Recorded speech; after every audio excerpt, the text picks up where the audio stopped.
Hey, good afternoon, hustlers. How are you going? Well, it's a bit smoky where I am today, and I hope you're all safe. Uh, Rather thick, hard to breathe, but my word, there's a lot of people worse off. So here we are today. We're at part four in this series about ways to grow your business and my top five all-time favorite ways. Today we're up to average dollar sales. So before we go any further, if you haven't watched the last three, they're all in the Facebook group. Jump on and have a look. These things work with all my best clients, so they can work for you. So what I've done is I've picked out my top five. Leave a comment. Tell me if you like it or not. Tell me if it's crap. Tell me if it's good. Tell me if you're going to do it. But leave a comment, please. So here we go. Let's get started. My top five ways to increase your average dollar sales. Increase your prices. I've had so much negativity about this. So many people that I talk to about increasing your prices. It is a sensitive issue, but you know what? Only an owner is the only person who does not want to increase their prices because they're frightened of, obviously, losing a sale. Now, depending on what industry you're in, how hard or easy this is going to be. But even in the most competitive industry, which I believe is retailing, um, you can't have a 10% across the board increase in pricing. But like, really, there would be some small tweaks to have, and it all does add up. Equally, I have a client in IT services, and he was able to across the board uh, increase his prices. But there has to be some justification, and you just can't go, I'm gouging. But people generally understand that your costs go up every year. Your insurance goes up, your electricity goes up. There's no costs that don't go up. And to think that you're not able to pass that on or part of that on is not really the right mindset. So think about it. It is a sensitive topic, but if you can get your head around it, there is some great gains in your average dollar sales. This by far would be my all-time favorite, using a checklist. So a lot of the times, um, people don't like to add value, and the most famous script of all is, "Would you like fries with that?" Gets repeated a lot, and I better come up with a new one, don't you think? But using a checklist, if your belief is that you're selling and you're being pushy, it is going to not work for you. But let's just think and flip that around. What if your checklist helps your customers buy from you? So, uh, one of my most successful clients has got a delicatessen, and she's using a checklist to make sure that you've got everything that you need before you leave her store. So if you've told her I'm making a paella, for example, she's going to make sure you've got the correct rice, you've got some nice Spanish olive oil, because the worst thing you want to do is get home and find out that you need some rice. Paella without rice isn't very good. So, look, I encourage you, use a checklist and train your team about why it is important to use a checklist. Get your head around that you are helping people buy, and it's a service, a valuable service. Think about if you were going to paint a room in your house, and you went into the paint store and left without the salesperson running through a checklist of got drop sheets, you got the right brush, the correct rollers, etc. You got home to find you had the wrong equipment. I wouldn't be too happy to have to drive myself into this town again to get the right stuff.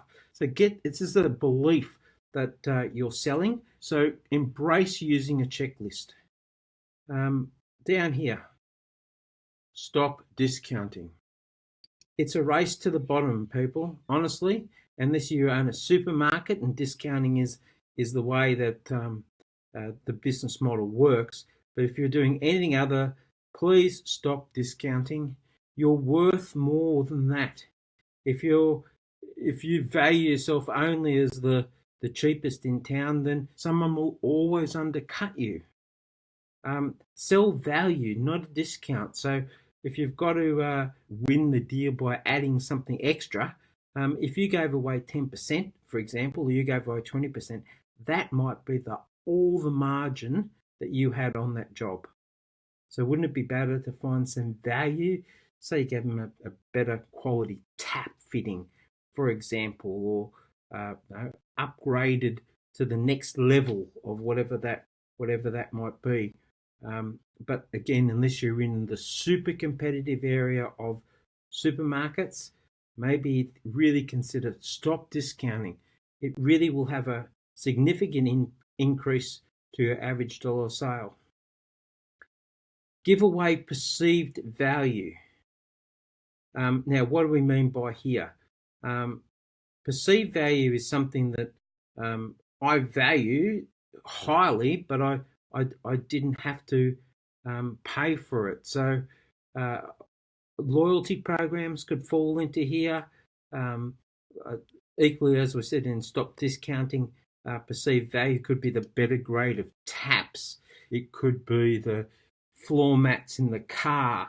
It could be the extra kilowatt power system. But don't give away perceived value. You have to understand your customers and understand what they value before you can answer that. But it is well within my top 5. Lucky last. Suggest most expensive first. Maybe you need to have a look at some books, do some reading, some great podcasts around as well about the art of selling. Tom Peters is a great author.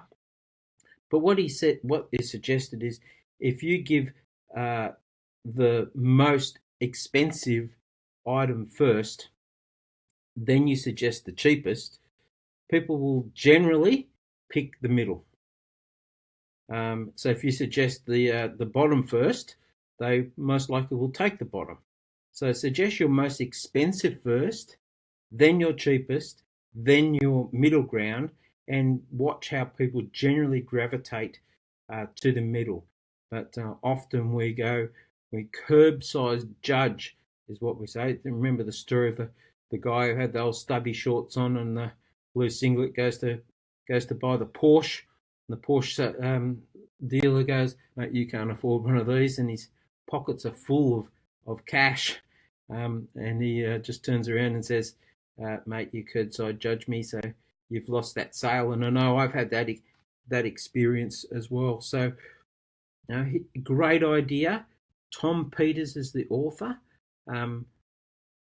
Great book to read, but this is an interesting mental game that you can play. So make sure, and again, just use that example of my client who's got the delicatessen. She can say, well, I've got this type of ham from Spain, I've got this type of ham from Italy, and I've got this type of ham from Australia. So everyone will pick the middle ground. So that's my top 5 for today on increasing your average dollar sale. Remember to stick a comment in, please.